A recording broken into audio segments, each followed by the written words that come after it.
자, 오늘은 전산회계 1급에서 여러분들한테 말씀드렸던 강론, 당좌 자산부터 설명을 해드릴 거예요.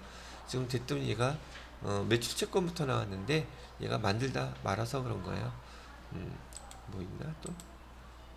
이건 나중에 하도록 하고요.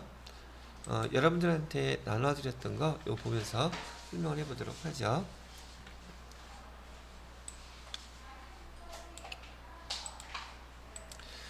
자, 기본적으로요.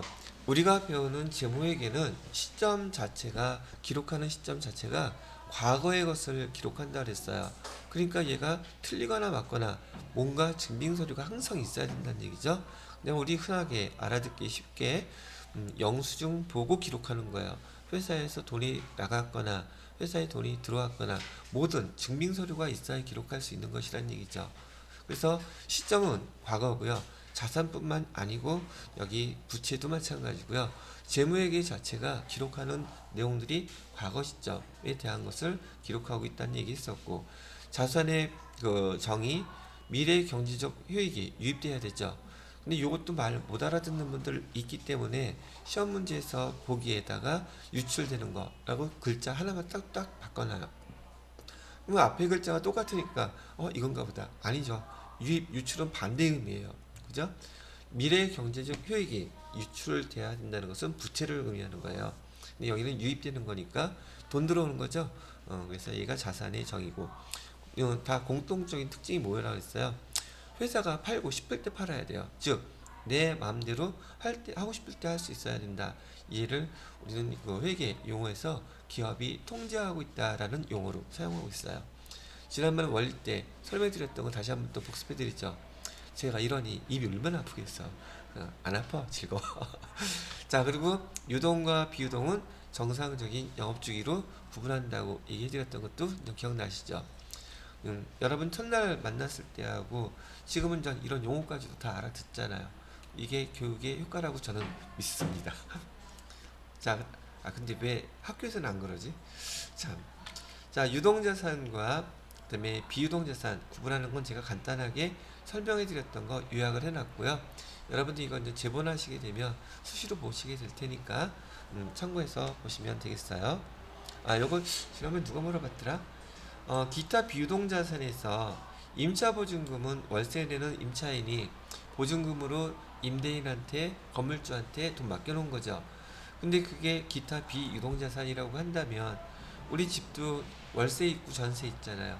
그러면 회사에서는 전세로 얻을 수 없나? 전세로 얻을 수 있어요.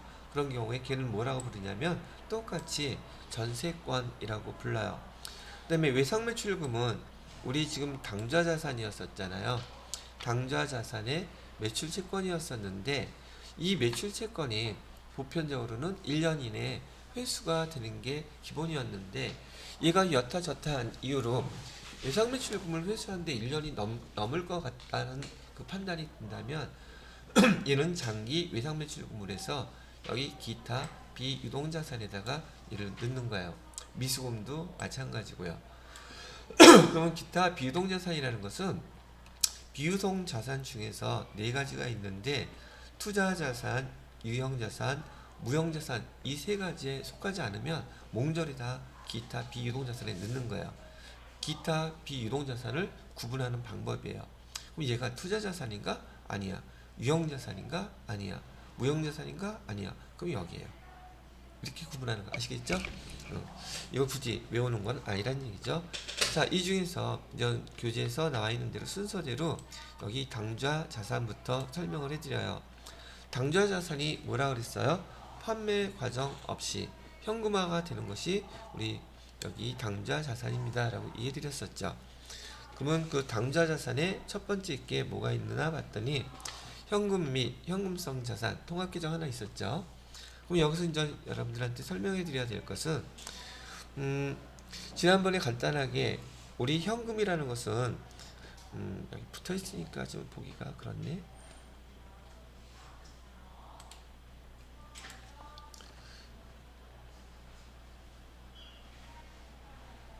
여기다가 이렇게 좀 구분을 해놓고요. 자, 현금은 우리가 보통 통화와 통화 대용증권 두 개로 구분한다 그랬었어요. 그죠? 통화는 지폐와 주화, 한국은행에서 발행한 것이고요. 통화대용증권은 말 그대로 이 지폐나 주화 대신에 사용하는 증서, 증권을 갖다가 의미해요. 그 얘를 갖다가 우리가 받았을 때는 뭐라고 기록한다? 현금이라고 기록하는 거랍니다. 그래서 여기 통화대용증권에서 제가 지난번에 그 자산규정 설명해 드릴 때 대표적인 게 이 자기압수표라는 얘기 해드렸었죠. 자기압수표는 은행에서 자기네들이 지급을 보증하면서 발행한 수표, 증권이에요. 그래서 이를 통화대용증권이라고 부르는데 앞으로 지금 제가 계속 설명하는 이 모든 통화대용증권들의 공통점은 내가 이걸 가지고 가면 바로 현금을 준다는 거예요. 그래서 이런 걸 받으면 여러분 회계 담당자로서 뭐라고 기록하라고요? 현금이라고 기록해야 돼요. 근데 이 통화대용 증권 이 용어들은 우리 회계 담당자들만 써요. 그러니까 시험 문제에서 반드시 물어보겠죠. 다른 일반인들은 잘 몰라요. 근데 우리는 그걸 현금으로 써야 된다는 걸 알기 때문에 실무에서는 여기 있는 거 다 나오지는 않아요. 근데 어떤 것들인지 또 여러분이 태어나서 처음 들어보는 것들도 있을 텐데 그거에 대한 내용들을 제가 하나하나 지금 설명을 해드려 볼게요. 자기합수표는 알고 계시죠? 모르면 좀 지금 바로 인터넷에서 자기합수표 치면은 모양들 쭉 나오겠죠. 그때 비주얼하게 한번 조회를 해보면 되시고요. 자, 그 다음에 여기 두 번째 타인 발행 당좌수표는 사업자겠죠. 당좌수표는 당좌이금은 사업자들한테만 개설해 줄 수 있는 거라고 하니까 거래처가 타인이 발행한 당좌수표라고 그랬어요. 요거는 우리가 받았을 때는 현금이라고 쓰고 우리가 발행해 줬을 때 뭐라고 쓰라 했어요? 당좌예금이라고 쓰라고요. 이거 시험 문제 잘 나오는 거기도 하고 실수에서도 안 되는 거예요. 실무에서는 당좌수표 많이 쓰니까.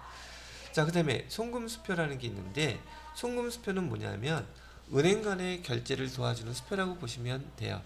은행 간의 수표를 어떻게 도와주느냐면 예를 들어서 지금 여기 국민은행이 있어요. 그 다음에 여기 신한은행이 있다고 가정을 할게요. 국민은행에서도 신한은행 자기합수표 받겠죠. 반대로 신한은행에서도 국민은행이 발행한 수표를 갖다가 여러분들이 수표 내 통장에 집어넣기 위해서 갖다 주면 받아요. 그러면 내 통장에 입금됐다고 표시가 된단 말이죠. 자, 그런데 은행은요 월결산이 아니라 은행은 다 일결산이에요. 그날. 그래서 보통 여러분이 알고 계시는 것처럼 은행 문 몇 시에 문 닫아요? 4시 반이면 문 닫죠. 그럼 그 사람들 그때 퇴근해요? 그때부터 결산하는 거예요. 결산해서 그날 들어오고 나가고 금액이 다 일치하면 퇴근. 안 하면 맞을 때까지 다 해요. 그러니까 은행 직원들이 일찍 끝나는 게 아니에요. 얘네들은 일결산 제도이기 때문에. 그래서 여기 지금 국민은행에서 신한은행에서 발행한 수표를 100원을 갖고 있고요. 반대로 신한은행에서도 국민은행이 발행한 수표 80원을 갖고 있을 수 있겠죠. 근데 얘네들은 일결산을 하니까 신한은행에서 국민은행한테 지금 얼마를 줘야 돼요? 20원을 줘야 되겠죠. 자기네 수표 교환하면서. 그럼 한 장의 수표로 돈을 딱 끊어서 결제를 그날 딱 끝내버려요. 그걸 뭐라고 부른다? 송금 수표라고 하니 우리 일반인들은 이거 볼 수 있겠다 없겠다 거의 볼 수가 없는 수표예요. 이해되셨죠? 자, 여하튼 간에 은행이 발행했던 수표는 우리가 만약에 받았다면 볼 수가 없다는 뜻이지 돈이 아니란 뜻은 아니잖아요. 현금이라고 쓴다는 얘기고. 그 다음에 가계수표는요. 가계수표 혹시 보신 적 있으세요? 가계수표는 보편적으로 개인이 자기 통장, 잔액, 한도 내에서 수표 발행하는 거하고 똑같은데 얘는 주로 제가 본 거에서는 어디서 많이 쓰느냐면 약사들이 많이 써요. 약사들이 제약회사에서 자기네 약국에다가 약들을 갖다 주잖아요. 그러면 개인이 회사는 당좌수표 발행하죠. 근데 가계수표는 그 약사들이 자기네들이 수표 써갖고 결제해 주는 거예요. 거기에도 일정한 날짜가 있다든지 아니면 바로 그 돈 가지고 가면 돈 결제 해주겠죠. 그래서 이건 주로 가계수표는 개인이 발행한 수표라고 보시면 된다는 얘기죠. 자, 그래도 이것도 수표도 돈이기 때문에 마찬가지로 우리가 만약에 받았다면 현금이라고 기록합니다. 자, 그 다음에 여기 우편한 증서. 우편한 증서는 어떤 게 우편한 증서냐면, 예전에는 은행이 많기 전에 우리 그 1900년대 초반에 우체국들이 많았어요. 근데 우체국에서는 금융기능도 있었단 말이죠. 지금이 아예 금융기관이 돼서 수표도 발행하고 하는데, 그때 당시에는 은행보다 전국망을 갖고 있는 우체국이 훨씬 많았단 말이죠. 그래서 여기서 지금 서울까지 가려면 거리가 멀고 분실의 위험이 있는 거 똑같았으니까 여기 저기 우체국에다가 내가 돈을 맡겨요. 근데 우체국은 전국망이 다 국가에서 운영하는 거죠. 그러면 여기선 증서를 써줄 거예요. 여기 어디에서 얼마 받았음. 그리고 그 증서만 받아가지고 서울 가는 거예요.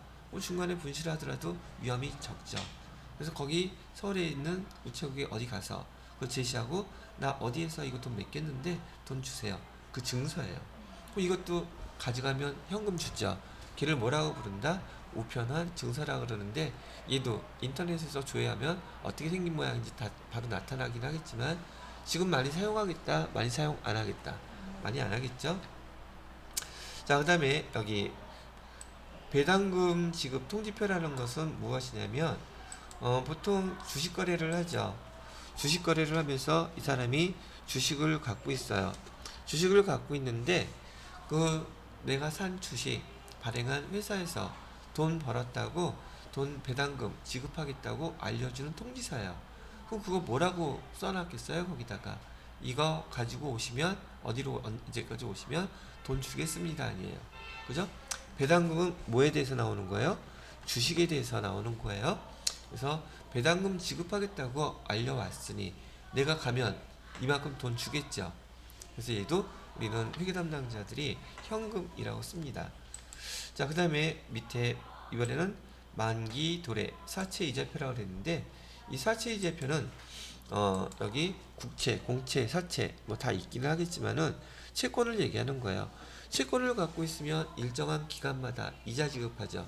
그래서 얘는 채권에 대한 거예요. 채권을 갖고 있으면 이자를 받고 주식을 갖고 있으면 배당금을 받아요. 이거 똑같이 지금 이 사채 이자표 가져오면 돈 주겠다고 얘기하는 거죠. 그럼 얘도 우린 현금이라고 기록한다. 자, 그 다음에 마지막 써 있는 것은 뭐가 있냐면 여기 국세, 환급, 통지서라고 돼 있는데 보통 여러분들은 직장 다니면서 연말정산하면 내가 세금을 더 많이 냈을 때 환급 받죠. 그런 것처럼 예를 들어서 이제 여러분이 이따가 나중에 배우시게 될 부가가치세라는 게 있어요.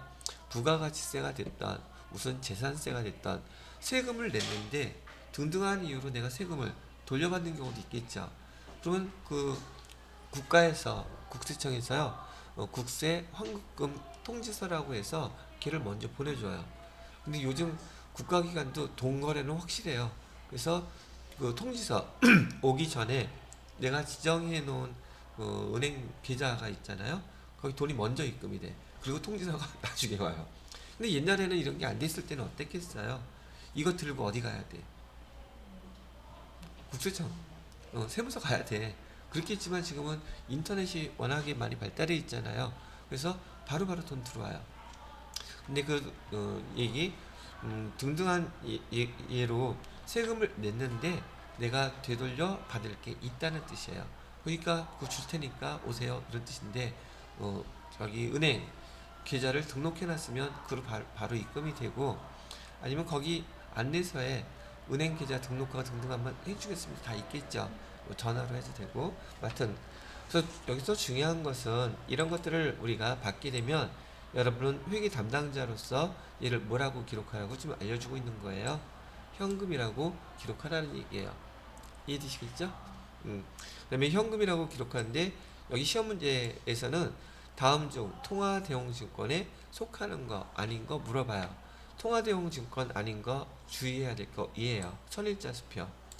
선일자 수표는 말 그대로 수표이니까 수표라면 다 현금이다 이렇게 생각하면 안 된다는 얘기예요. 이 선일자 수표는 어떤 수표냐면 오늘이 며칠인가요? 9월 10일이죠. 지금 수표라는 것은 발행을 하면 은행에 가면 돈 준다는 뜻이잖아요. 근데 이 선일자 수표는 발행 날짜가 오늘이 9월 10일인데 얘를 9월 13일 이렇게 발행하는 거예요. 발행 일자를. 그럼 은행에 가면 돈 주겠어요? 안 주겠어요? 얘는 보이기는 하지만 발행 일자가 9월 13일이므로 그 날짜에 가야지 돈을 줘요. 그죠? 그러면 얘는 의미가 어떤 거하고 비슷해요. 수표를 발행했음에도 불구하고 그 날짜에 돈을 지급하게끔 만들어 놨기 때문에 우리가 만약에 이 선일자 수표를 받으면 받으러 옴하고 똑같아요.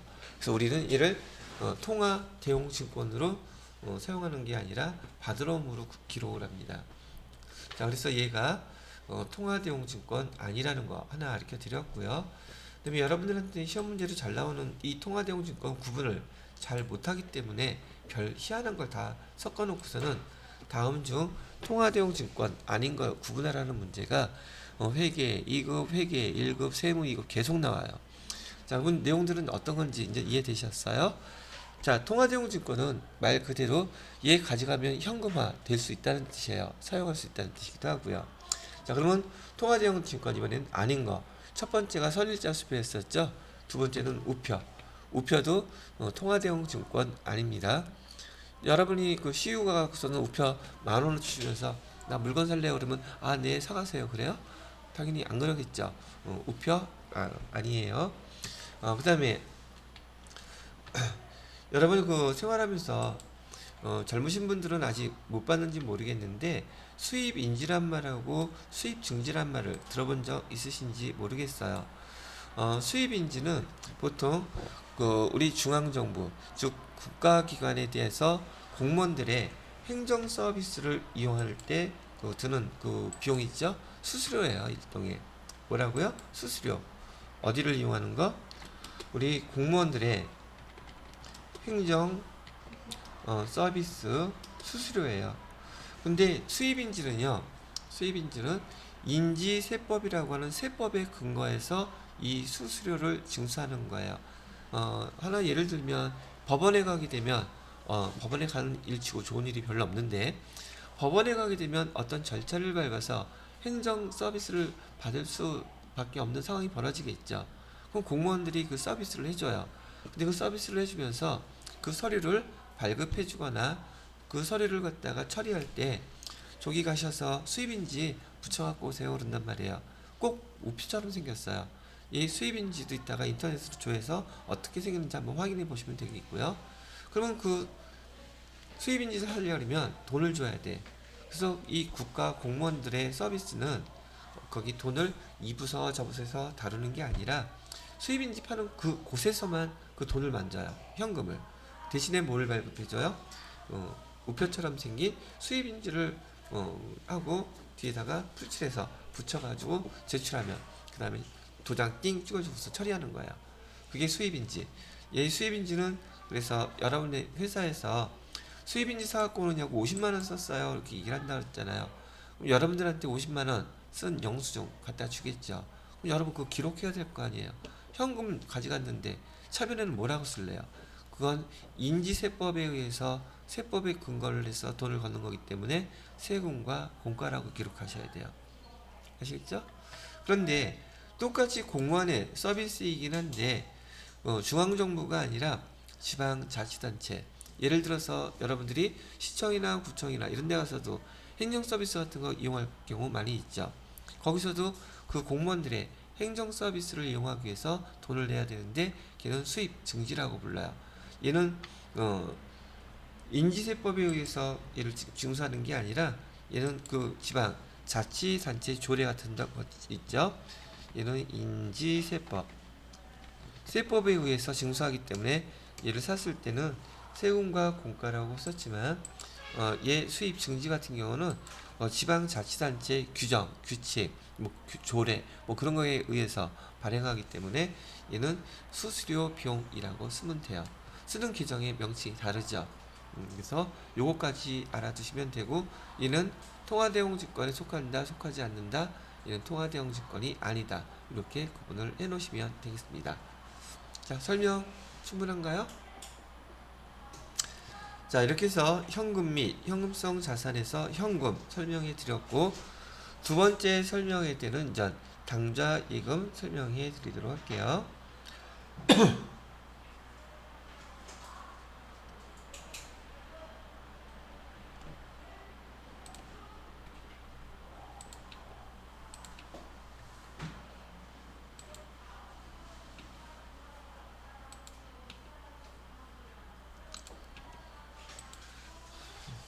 저는 이렇게 수정해 가면서 하니까 더 보기가 깔끔해졌죠? 자, 이번엔 당좌예금 설명해 드려요. 회계원리 이제 설명할 때 얘기를 갖다가 잠깐 해드렸던 얘기인데, 당좌예금은 우선 사업자한테 개설해주는 은행이라고 얘기했었어요.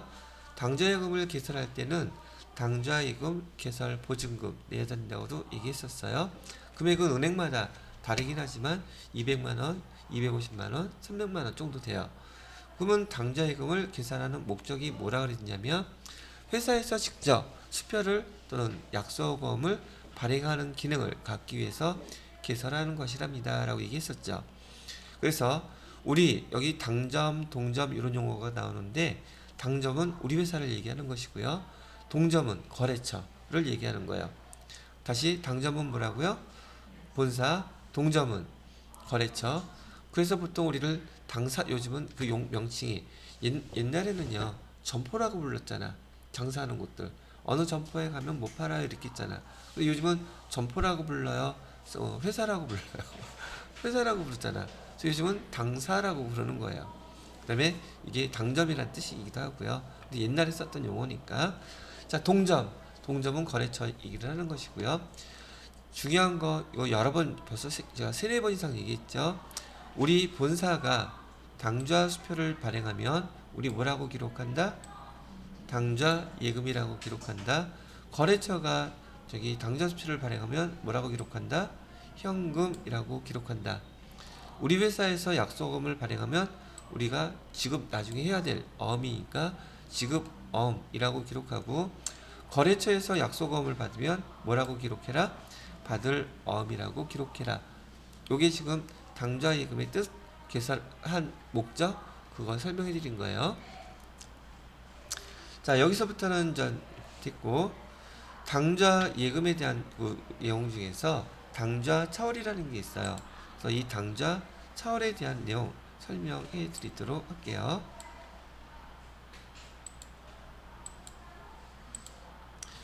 자, 당좌 차월이라는 말은 뭐냐면, 여러분들 그 마이너스 통장, 개인적으로 마이너스 통장이라는 얘기는 많이 들어보셨죠? 내 통장에 잔고가 없음에도 불구하고 일정한 금액은 결제를 은행에서 대신 해주죠. 그러면 여기 그런 성격하고 똑같이 당좌예금도, 당좌예금 잔액이 부족하면 어떻게 돼요? 부도난다 그랬죠. 그러니까 은행에서는 사람의 일이란 모르는지라 혹시 하는 상황에서 얘도 마이너스 통장을 개설을 계약을 은행하고 맺어 놓는단 말이죠. 그래서 당좌 차월이라는 것은 당좌 예금의 잔고가 부족할 때 일정한 금액을 은행에서 먼저 대신 지급해 달라고 계약한 거예요. 근데 은행에서 바보가 아닌 이상, 은행이 어떤 애들이에요? 자기네 손에 안 보죠. 그래서 지금 거기 자기네가 그렇게 당좌 차월 계약을 갖다가 맺기는 하겠는데, 담보를 갖다 제공하라 그래요.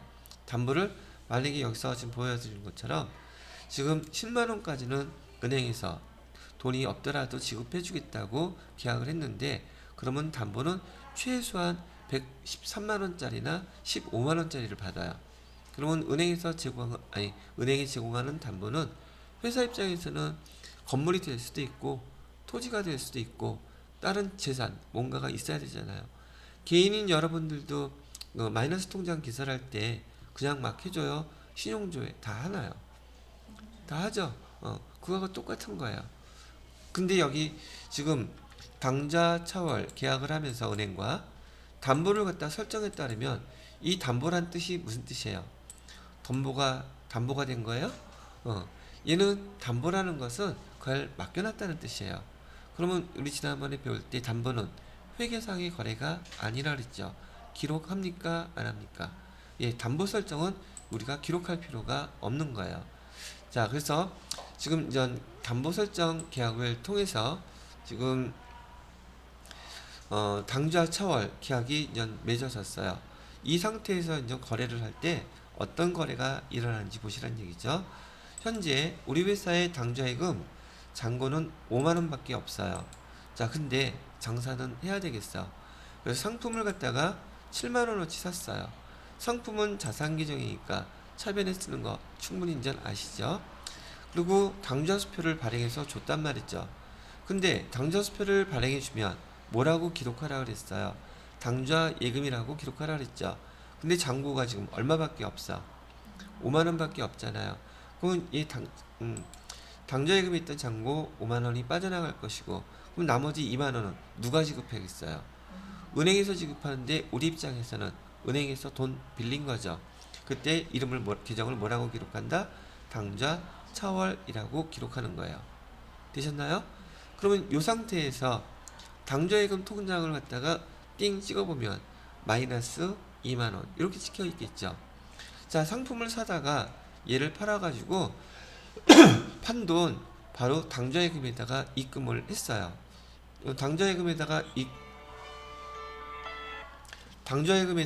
입금을 하게 되면은 여기 마이너스 2만원 없어지겠죠.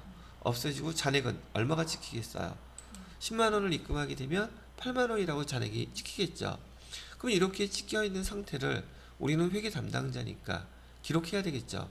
그래서 앞에서 지금 당좌차월 2만원 빌린 거 여기 부채 이렇게 표시해놨었죠. 그 당좌차월 빌린 거 2만원 이렇게 도로 빼버리는 거예요. 오케이? 그 다음에 당좌예금으로 얼마가 증가하겠어요? 당좌예금 잔액이 8만원으로 찍혀있으니까 당좌예금 통장에 지금 8만원이 들어가 있는 거죠. 이해되시겠어요? 지은씨. 자, 다시 처음부터. 지금 상품 7만원어치 사갖고 오면서 당좌수표를 발행했어요. 그러면 당좌예금이 현재 5만원 밖에 없으니 당좌예금으로 기록해서 5만원 빠져나가겠죠. 나머지 2만원 차이 나는 건 뭐라고 기록해야 돼요? 당좌차월로 기록해야 되겠죠. 자, 이렇게 상품 사다가 7만원치 팔아가지고 10만원을 벌었어요. 그래갖고 당좌예금에다가 돈을 입금했어요. 입금하면 당좌차월 당연히 지가 알아서 없어지겠죠. 그럼 우리 회계 담당이 처리할 때는 여기 당좌차월 빌린 거 당좌차월 없애줘야 되잖아요. 이해됐어요? 그리고 나머지 10만원을 입금했으니 당좌차월 마이너스 2만원 얘 없어지면서 잔액은 8만원 있다고 찍히겠죠. 이해되셨어요? 당좌예금에 돈 입금하면 차변에 당좌예금 이렇게 기록했었잖아요. 됐습니까? 그 다음에 여기 외상매출금 받아갖고 얘 돈 다 여기다 입금했다는 뜻이에요. 이해되셨어요? 응. 자, 이렇게 처리하는 방법이 있는데, 이런 방법을 당좌예금과 당좌차월 이 계정을 갖다가 두 개 사용한다 그래서 이를 이계정제라고 불러요. 뭐라고 부른다고요? 이계정제.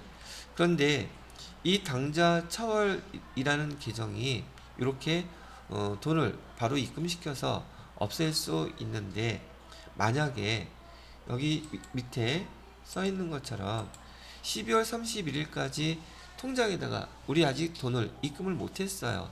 그래서 지금 당좌예금 통장이 지금 12월 31일 현재 마이너스 2만원 그대로라고 한다면 12월 31일 날 우리 회계 담당자가 회계 처리를 반드시 이렇게 해주셔야 돼요. 당좌차월 계정을 이렇게 없애주는 방법은 똑같아요. 없애주고 그 자리에다가 뭐라고 써야 되느냐면 여기 단기 차입금이라고 써주셔야 돼요. 왜냐하면 여기 당좌차월 계정은요 임시계정이에요. 즉 가계정이란 말이죠. 그래서 결산할 때 당좌차월이라는 계정이 나타나 있으면 안 돼요. 그래서 이렇게 당좌차월을 12월 31일 날 뭐라고 써준다? 단기 차입금이라는 계정으로 바꿔서 써주셔야 돼요. 그러다 보니까 회계 담당자 입장에선 어차피 당좌차월을 단기 차입금이라고 고쳐서 나중에 써야 된다면 귀찮아. 그러니까 당좌차월을 아예 단기 차입금으로 기록하는 담당자들도 있어요. 그러면 12월 30일 날 굳이 이렇게 안 해도 되겠죠. 이해되셨나요? 자, 근데 우리가 당좌 예금이 잔고가 부족해서 회계 처리할 때 얘를 당좌 차월이다 이렇게 쓰는 거 되게 번거롭고 헷갈려. 그러니까 실무에서는 실제로 이 이계정제를 사용하지 않아요. 당좌 예금에 마이너스가 되던 플러스가 되던 그런 거 신경 쓰지 않고 우리 회계 실무에서는 이렇게 쓰고 있어요. 그러면 당좌 수표 발행해 줬으면 당좌 예금에서 7만 원 그냥 이렇게 쓰는 거예요. 선생님 그러면 당좌 예금 계정에 잔액이 2만 원 부족할 거 아니에요. 부족하겠죠. 그래도 우리는 그냥 이렇게 써요. 왜? 당좌 예금의 잔고가 부족한지 안 부족한지는 회계 담당자들이 매일매일 확인해요. 그리고 그 표 만들어요. 그러니 회계라도 좀 회계 처리할 때 편하게 처리하는 게 좋잖아. 그 돈 모자랄 거 걱정할 필요 있어요 없어요? 회계 담당자가 매일 체크하기 때문에 돈 마이너스 2만 원 돼 있다는 거 매일매일 확인이 가능하단 말이죠. 그래서 얘는 당좌 예금과 관련돼서 하나의 계정만 쓴다 그래서 얘를 1계정제라고 부릅니다. 그래서 여기서 중요한 거 제가 빨간 거로 표시해 놓은 거예요. 당좌 차월은 12월 31일 날 다 갚지 못했다면 그 계정 이름을 뭘로 바꿔서 쓴다? 단기 차입금으로 이걸 갖다가 대체분계라 그래요. 대체 바꿔준다는 뜻이에요. 계정을. 지우씨 이해됐어? 당좌예금이 8만 원인 거는 첫 응. 번째 예시. 응. 당좌예금이 8만 원이 됐다는 이유는 외상매출금 돈 받은 거 있잖아요. 당좌예금에다가 다 입금한 거예요. 자, 무슨 말이냐면 봐요. 지금 당좌예금 계정에 마이너스 2만 원 이렇게 돼 있어요. 근데 내가 현금 10만 원을 당좌예금에 입금했다고 치면 지금은 차변의 원래대로 한다면 당좌예금 10만 원 이렇게 입금한 거고요. 예를 들어서 현금으로 입금했다고 쳤을 때 현금 10만 원 이렇게 입금이 되는 거죠. 근데 당좌예금에다가 내가 지금 10만 원을 넣게 되면 당좌예금이 지금 2만 원 얘부터 없애줘야 될 거 아니겠어요? 그 2만 원에 해당되는 게 차변에 당좌 차월 빌렸던 거잖아요. 당좌 차월 2만 원부터 우리가 갚는 꼴이 되는 것이고 나머지 잔액이 얼마가 남겠어요? 당좌 예금에 8만 원이 남아 있겠죠. 이렇게 요거 쓴 거예요. 이해됐어? 또 궁금하거나 이해 안 되시는 거 있으신 분? 자, 이렇게 저한테 설명 들었죠? 설명 듣고 이렇게 그냥 금방 다 알아듣으면 좋겠는데 머릿속에 계속 남아있을까 지워질까? 그래서 교재를 보셔야 돼. 그래서 지금 여러분들이 여기에 해당되는 게 교재 35페이지에 보시게 되면 잠깐 시간 드릴 테니까 종 쳤네요. 거기까지 교재 천천히 한번 읽어보세요.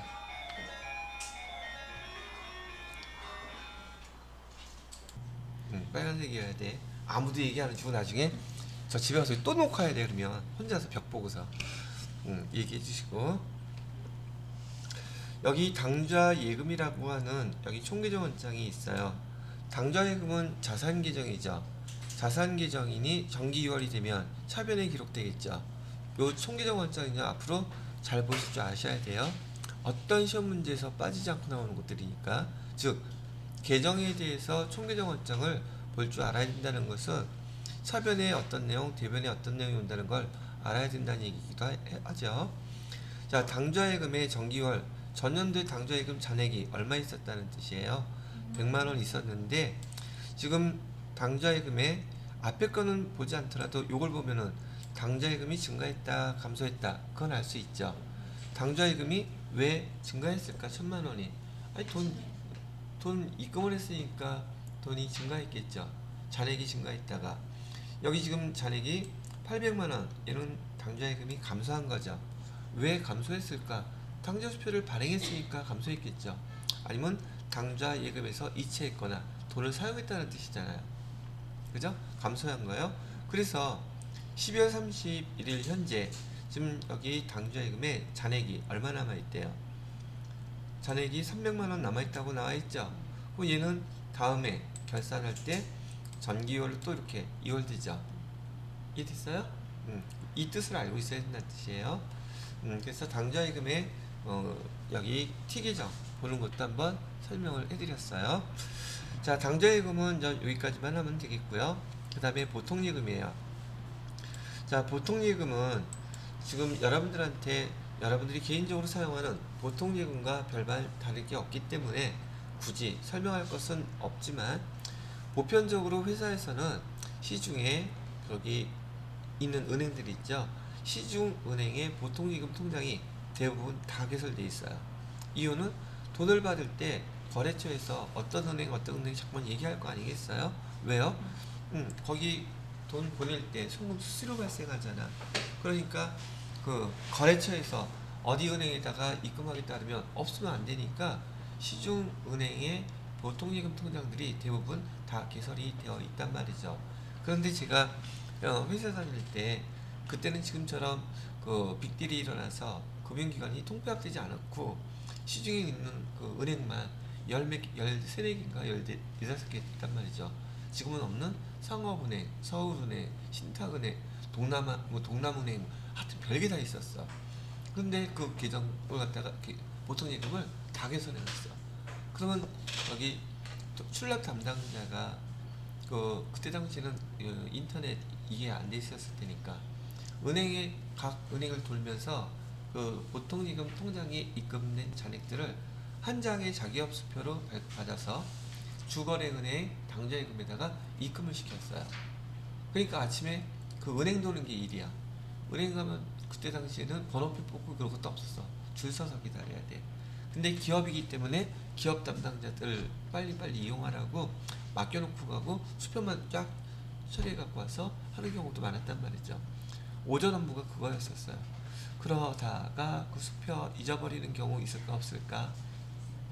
그때 당시 아파트 한 채 값이 한 5천만 원 정도 했었거든요. 5천에서 한 8천 그 사이. 근데 그 담당이 수표 8천만 원을 홀라당 잊어버린 거야. 택시에 놓고 내려가지고. 어떤 일이 벌어졌을까? 그러면 바로 수표를 갖다 발급받았기 때문에 은행에다가 바로 연락해서 지급 정지 시켜놓으면 돼요. 결국 이렇게 돈 돌아오지는 않았어요.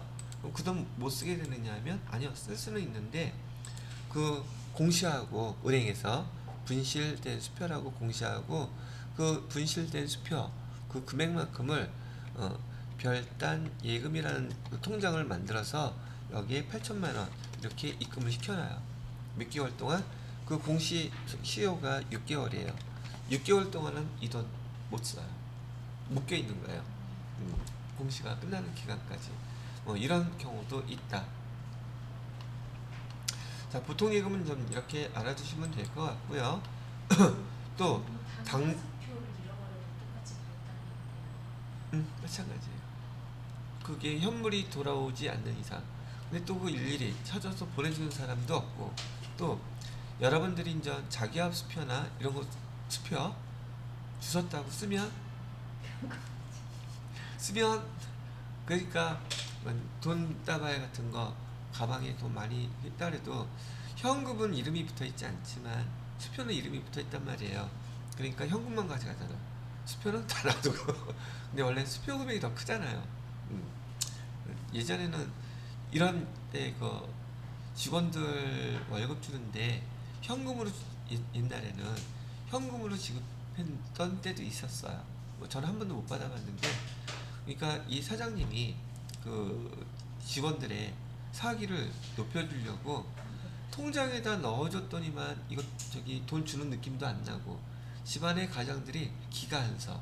근데 월급 봉투를 딱 내놓고서 그러면 그 받는 그 아내들 입장에서 남편이 그래도 한 달 동안 수고해서 눈앞에 현금 뭉치가 이렇게 보이는구나, 수고했다는 말이라도 한마디 들을 텐데, 요즘은 다 은행 통장으로 그 통장을 아내들이 관리하니까 남자들은 돈 벌고서 통장에 입금되는 거 구경도 못해. 돈을 일만 하고.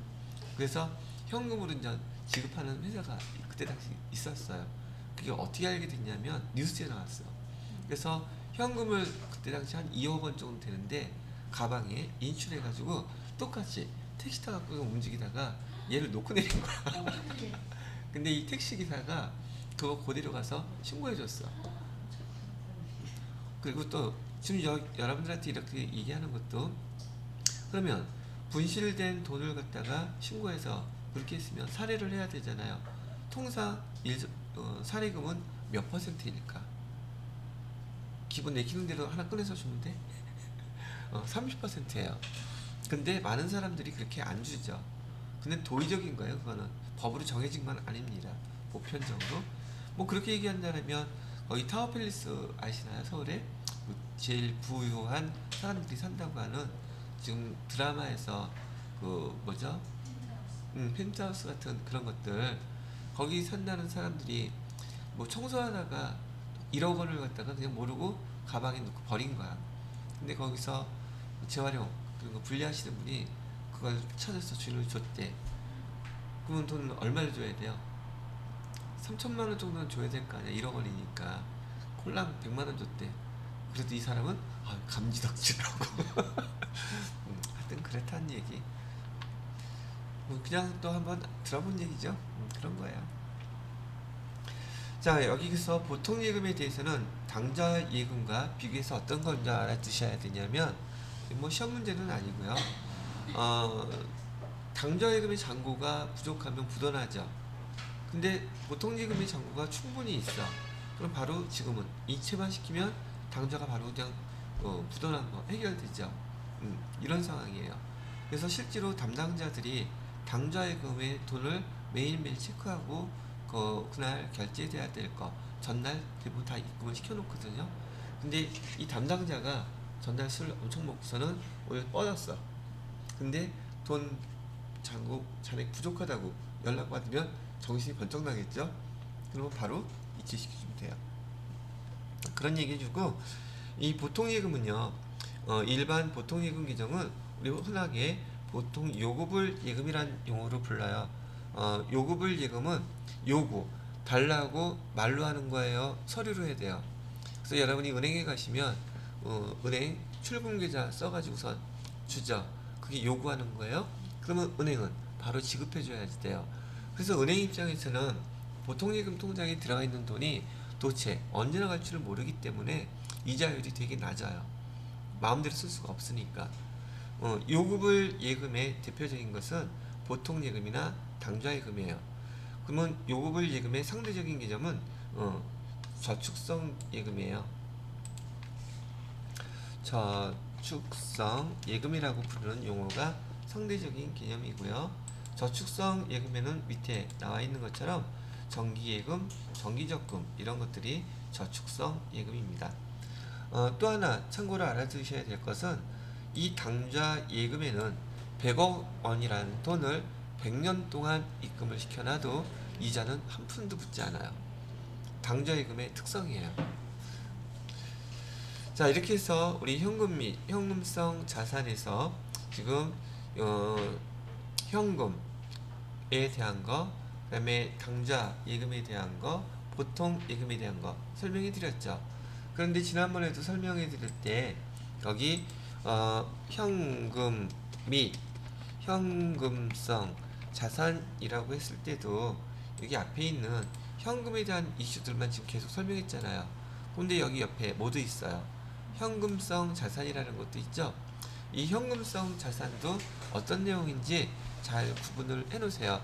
회계 2급에는 현금성 자산에 대한 시험 문제는 안 나오지만 회계 1급부터는 나와요. 그럼 현금성 자산이라는 건 무엇이냐? 현금성 자산은요, 우선 취득할 때 또는 가입할 때 얘가 3개월 이내에 현금화 될 수 있는 자산들을 우리 현금성 자산이라고 불러요. 그래서 취득이라고 얘기하는 것은 채권을 얘기해요. 우리 회사에서 국채, 공채, 사채 그런 채권을 샀는데 만기가 3개월 이내예요. 그럼 기록할 때 뭐라고 기록하라는 뜻이에요? 현금성 자산이라고 기록해야지 돼요. 만약에 그 말이 없다 그러면은 단기 매매 증권이라고 기록해야 되는데 3개월 이내에 현금화 될 수 있는 것들은 우리 현금성 자산이라고 기록한다. 되셨나요? 그 다음에 또 가입할 때, 지금 여기 가입할 때 정기예금, 정기적금은 우리가 단기 금융상품이라고 배웠잖아요. 그죠? 단기 금융상품은 1년 이내에 현금화되는 그 자산을 우리는 단기 금융상품이라고 불렀는데, 그 기간에 대한 내용 앞에 게 지금 빠져 있는 거예요. 어떻게 된 거냐고요? 이렇게요. 지금 우리가 암기했던 단기 투자 자산이 있죠. 단기 투자 자산이 첫 번째 게 뭐였었어요? 단기 금융 상품이었었죠. 이 단기 금융 상품은 1년 이내에, 단기라는 뜻이 1년 이내니까 현금화 된다는 걸 뜻했지만 앞에 말이 생략이 되어 있는 거예요. 앞에 말은 뭐가 생략이 되어 있냐? 3개월 초과하고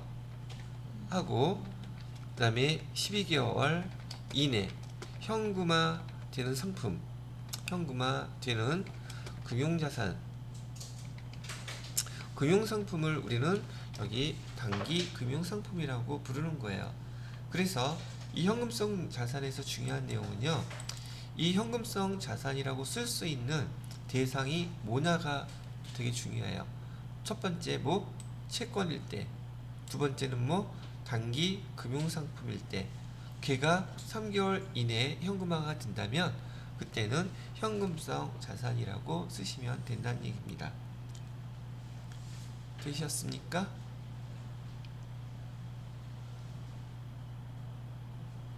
여기다가 한 번 더 강조를 해놔야지.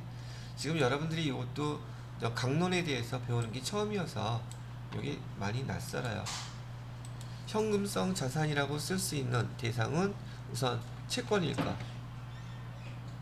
두 번째로는 단기 금융 상품일 것, 두 가지 대상으로서만 쓸 수 있어요. 자, 그 다음에 요 밑에 점점이라고 제가 써놨는데, 지금 여기 두 가지 용어가 바로 현금성 자산이라는 내용을 설명하고 있는 거예요. 그래서 요 밑에 여러분들한테 현금성 자산이라는 걸 답을 듣기 위해서 문제에선 예를 물어봐요. 큰 거래 비용 없이 현금으로 전환이 용이하고 이자율 변동에 따라 가치 변동이 없는 것, 얘는 뭐에 대한 설명인가요? 라고 물어본단 말이죠. 그럼 얘는 뭐에 대한 설명이라고 답하시면 돼요. 현금성 자산이라고 얘기해 주면 돼요. 되셨나요? 그러면 현금성 자산은 3개월 이내에 현금화가 되기 때문에 지금 얘 사는 채권이라든지 정기예금, 정기적금 3개월 이내에 얘 지금 현금화 시킨다면 돈 들어갈 일이 별로 없겠죠. 수수료가. 그죠? 그 다음에 이자율은요, 우리나라에서 3개월마다 변동이 돼요. 근데 얘는 3개월 이내에 현금화 할 거니까 이자율이 갑자기 왕창 올라가거나 이자율이 왕창 떨어지거나 그런 경우는 많이 발생하지 않겠다는 얘기죠. 그래서 요 밑에 있는 두 가지 용어가 지난번에 우리 재무상태표 배울 때에도 일정 시점, 회사의 재산 상태 이런 설명이 나오면 재무상태표라는 거 딱 알아들었죠. 그거와 똑같이 여기 큰 거래 비용 없이 현금으로 전환이 용이하고 이자율 변동에 따라 가치 변동이 없는 자산은 무엇이라고 부릅니까? 그러면 현금성 자산이라고 이렇게 딱 알아들으셔야 한다는 얘기예요. 되셨나요?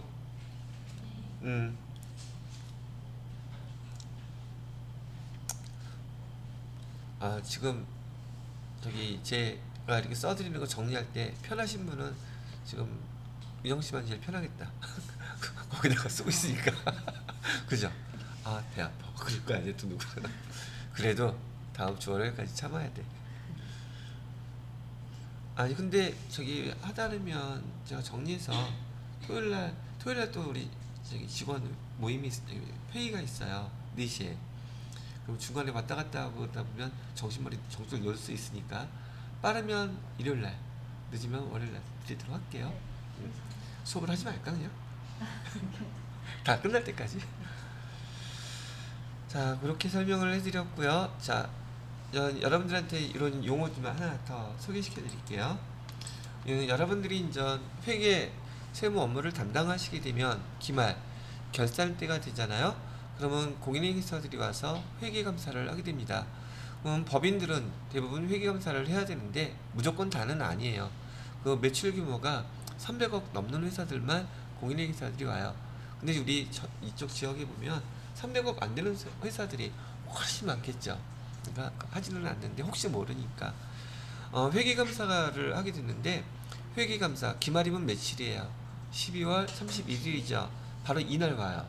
이날 와서 실사라는 걸 해요. 실사는 뭐의 약자냐면 이 공인회계사들이 실제로 조사를 한다는 뜻이에요. 실제로 조사하는데 뭐뭐를 조사하느냐면 장부에 기록되어 있는 현금의 금액과, 아까 현금 뭐 통화만 얘기하는 거 아니죠. 회사에 있는 거 다 그거하고, 그다음에 실물 그거하고 두 개를 대줘서 비교해봐요. 실제로 그만큼 있는지를. 그 현금 실사라고 불러요. 그래서 얘를 현금 실사를 하고요. 그 다음에 회사에서는 장사를 해야 되니까 창고에 재고가 있겠죠. 그래서 창고에 가서 재고 실사를 합니다. 실제로 장부 금액과 실제 그 재고가 있는지를 조사한단 말이죠. 그래서 여기서 설명해 드리고 싶었던 용어는 요 실사라는 용어예요. 그 다음에 기말에 뭐뭐 실사를 한다, 현금하고 재고 실사한다, 뭐 이런 정도 알아두시면 되겠습니다. 자, 그렇게 실사를 했더니 그 다음에 설명드릴 용어가 바로 이 현금과 우리 현금 계정 배우는 것과 연결이 되기 때문에 그 용어부터 먼저 설명해 드린 거고요. 자, 봐요. 지금 10월 31일 날 기말이 되면 공인회계사들이 와서 현금 실사할 거 뻔히 아니까 우선 장부하고 실제 현금하고 담당자한테 잘 맞춰 놓도록 지시를 하겠죠. 그래서 한번 먼저 실사를 해봤어요. 언제? 내부적으로 했던 거죠. 10월 31일 날 실사를 해봤더니 지금 장부에 현금 있다고 기록된 금액은 10만 원이에요. 그런데 지금 금고에 있는 금액을 보니까 9만 원이에요. 그러면 실제 있는 현금이 적어요? 많아요? 실제 있는 현금이 적죠. 얘는 얘를 기록할 때는 반드시 현재 있는 현금에다 기준을 둬야 돼요. 장부가 아니라 뭐에? 실제 있는. 왜 그러냐면 우리 재무상태표에는 그 시점에 있는 재산을 표시해 주기로 약속했잖아요. 그러면 10만 원이 있는 거예요. 현재 9만 원이 있는 거예요. 9만 원 있잖아. 그럼 10만 원을 기록해 놔야 되겠어요? 9만 원을 기록해 놔야겠어요? 당연히 9만 원을 기록해야 되겠죠. 그러면 그 현금 모자란 거만큼은 현금을 쓴 걸로 기록해야 돼요. 그럼 여기 보시게 되면 대변에다가 차이나는 금액 만 원을 갖다가 현금 만 원 이렇게 썼죠. 이해되십니까? 그러면 차변에다가 뭐라고 써야 돼요? 돈 부족하잖아. 그때 쓰는 계정이 현금 과부족이에요. 그럼 반대로 이번에는 장부 금액은 10만 원인데 현재 있는 금액이 11만 원일 수도 있잖아요. 그죠? 그럴 때는 차변에다가 뭐라고 쓰라는 얘기예요. 현금이 더 많으니까 현금 만 원 쓰고, 여기 대변에다가는 뭐라고 써요? 현금 과부족 만 원 이렇게 쓰는 거예요. 이해되셨어요? 자, 항상 얘는 현금을 갖고 먼저 생각하셔야 돼요. 현금이 부족하면 쓴 걸로 대변에 쓰시고요. 실제 현금이 많으면 현금이 들어온 걸로 차변에다가 기록하십니다. 자, 이렇게 써놨으면, 그리고 담당자는 만세를 두고 가만히 있으면 돼요? 안 돼요? 이 차이 나는 원인이 왜 차이가 났는지 그걸 찾아야 되죠. 그러면 10월 31일이면 결산 때인 12월 31일까지 이 왜 차이가 났는지 찾을 수 있는 기회가 있죠. 그래서 얘를 갖다 찾아야 돼. 자, 찾다 보니까 지난번에 11월 11일 날 지금 다른 부서에서 책을 샀는데 영수증을 갖다가 받았는데 그걸 책갈피에다가 그냥 넣어놓은 거야. 그러면 기록이 안 됐겠죠. 그래서 찾았어. 얼마 찾았어요? 만 원 차이 나는 금액 중에서 여기 책 샀을 때 계정 뭐라고 써야 돼요? 도서인세비. 그래서 지금 만 원 차이 나는 금액 다 찾아야 돼요. 언제까지? 기말까지는. 그래서 하나 찾은 게 여기 도서인세비 찾았어요. 그러면 여기에 찾은 것만큼 현금 과부족 기정을 이렇게 빼주면 되겠죠. 자, 그 다음에 또 찾아야 돼요. 12월 20일 날 지금 다른 부서에서 통신비 그 마케팅, 예를 들어서 마케팅부에 거기 부장님 그 휴대폰 통신 요금 냈던 거를 갖다가 지금 기록을 빼먹었어. 그럼 얘도 찾았으니까 통신비 5,000원 이렇게 찾았어요. 자, 찾은 금액 5,000원 찾았으니까 또 대변에다가는 못 써주셔야 돼요. 현금과 부족 또 5,000원 빼서 없애줘야 되겠죠. 자, 이렇게 찾았는데 12월 31일까지 나머지 2,000원은 도통 얘를 왜 차이가 나는지 더 이상 찾을 수가 없어요. 그걸 보통 우리 흔하게 원인 불명이라고 교재에서는 많이 표현을 할 거예요. 얘는 원인 불명. 그러면 이제 결산은 해야 되니까 그래도 얘 그냥 잡손실로 다 처리합니다. 만약에 돈이 남으면 반대로 자비익 처리하겠죠. 그리고 나머지 남아있는 현금 과부족 기정을 2,000원 이렇게 빼주시는 거예요. 그래서 여기 현금 과부족 기정도 얘도 임시계정이에요. 임시계정이라고 얘기하는 것은 얘는 결산할 때 계정이 나타나면 안 된다는 얘기예요. 다 없애줘야 된다는 얘기죠. 그래서 10월 31일 날 현금과 부족 계정 얼마 있었어요? 10만 원 있었죠. 그리고 얘 대변에다가 얘네 다 없애준 거 금액 얼마가 없어졌어요? 10만 원 없앴죠. 잔액이 남아요? 안 남아요? 잔액이 이렇게 상쇄돼서 없어지죠. 그래서 계정이 싹 사라지는 거예요. 이해되셨어요? 자, 그런데 얘는 보통 어떤 얘기를 쓰냐면 기중에 현금 실사를 해서 돈의 차이가 났을 때는 이렇게 현금 과부족이라는 계정 표시해 놓고 그다음에 이렇게 찾을 수 있는 시간이 있어서 이렇게 표시를 기록을 하겠지만 만약에 공인회계사가 온 그 당일날 현금하고 장부하고 기록을 비교해 봤더니 그때 10,000원이 차이 난 거예요. 10,000원이 차이 났다면 어떻게 써요? 현금은 없는 건 맞죠. 그래서 현금 없다고 기록해야 되고 여기 현금과 부족 찾을 수 있는 시간이 없죠. 그냥 무조건 다 잡손실로 처리합니다. 그러다 보니까 기중에 현금 차이가 났을 때 12월 31일 날 표시하는 것과 이렇게요. 표시하는 것과 여기 기말에 돈이 차이가 나서 표시하는 그 기정이 끝에가 다르죠. 그죠? 다시 기중에 현금이 차이 났을 때에는 여기 현금과 부족을 계속 기록해 놨다가 없애줘야 되고 만약에 기말에 당일날 차이가 났다면 현금 과부족 기정 쓸 수 있다 없다? 없어요. 그냥 바로 현금 과부족에 대한 내용을 잡손실이면 잡손실, 자비익이면 자비 이렇게 표시를 해서 기록을 끝내버려야 돼요. 아시겠죠? 자, 여기까지가 지난번에 제가 재무상태표에서 당좌 자산의 첫 번째 현금 및 현금성 자산 설명해 드렸던 거 있죠. 거기에 대한 이슈 마무리가 끝난 겁니다. 그럼 요 다음 단계 계정은 단기 투자 자산되죠. 근데 얘가 시간이 엄청 파일이 길어지는지라 파일을 여기서 녹화는 일단 여기서 한번 끊을게요.